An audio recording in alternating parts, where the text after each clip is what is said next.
Hi everyone, it's the disembodied hands of Toby coming at ya.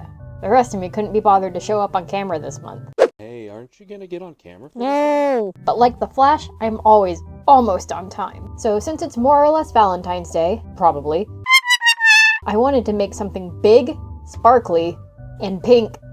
So I'll be taking a secondhand Gooliope Jellington I've been hoarding to make a carousel-inspired doll firmly rooted in kitsch because overkill is underrated.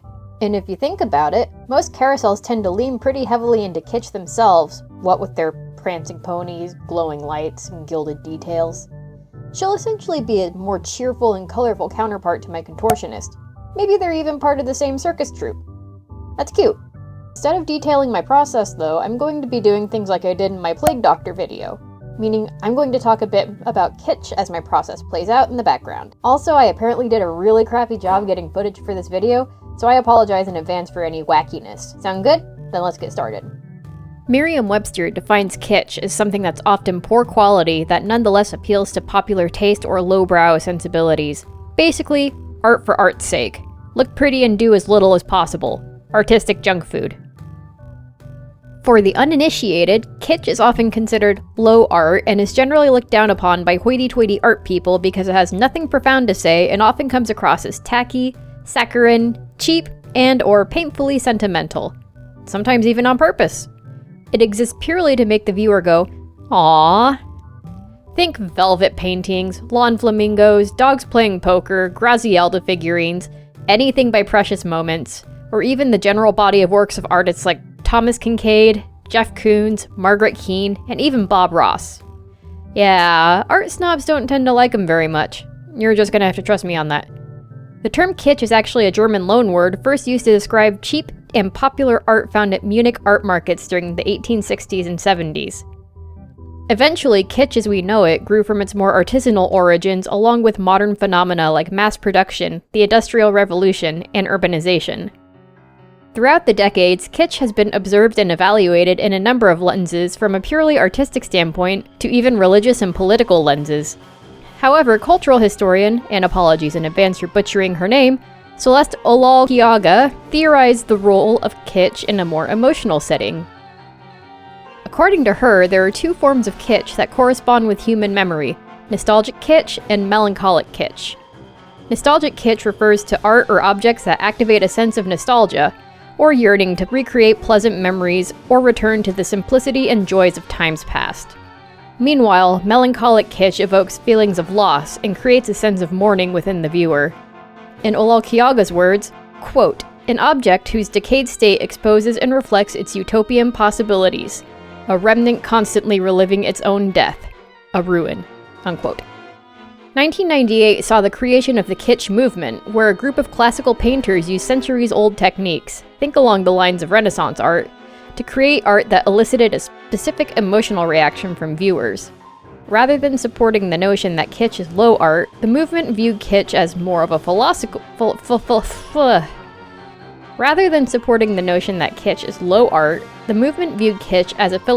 movement completely separated from its artistic origins. One artist from the movement, Odd Nerdrum, described kitsch as, quote, deep in its superficiality, while art is superficially deep. Basically, those who live in glass houses shouldn't throw stones, pot kettle black, etc. Nowadays, kitsch is often associated with lowbrow art originating from sources like the underground comic scene, punk or rockabilly subcultures, and tiki art. Again, essentially art for art's sake, and not to make some grand statement about the complexities of the human experience. At the same time, kitsch is also equated with camp. While both are typically over-the-top or entrenched with an innate sense of tackiness, camp generally refers more to performance art like theater or film.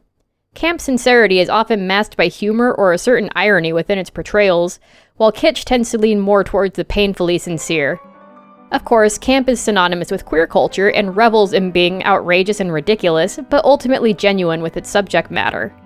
A few examples of camp include drag shows, movies like the Rocky Horror Picture Show, or anything by John Waters, Tiffany Lamps, 1960s and 90s Batman, and, of course, JoJo's Bizarre Adventure. Put simply by Ed Simon, quote, kitsch is cousin to camp, but lacks the self-awareness of the latter. As with all art, whether or not something is kitschy can be highly subjective and can be perceived quite differently from person to person. Where one person might see kitsch as tacky, twee, or ostentatious, others might see it as joyful, peaceful, nostalgic, or simply pleasant to look at. And that's okay. So don't feel bad if you appreciate things that can be considered kitschy, tacky, or just not good. That's literally what they're made for, to be enjoyed and appreciated by as many people as possible. But if you're not into it, that's okay too. Just don't be a jerk or yuck at other people's yums. Don't do it. Anyway, now that I'm done rambling about kitsch, I'll shut up and let y'all enjoy the rest of the process.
Now we can call this project done.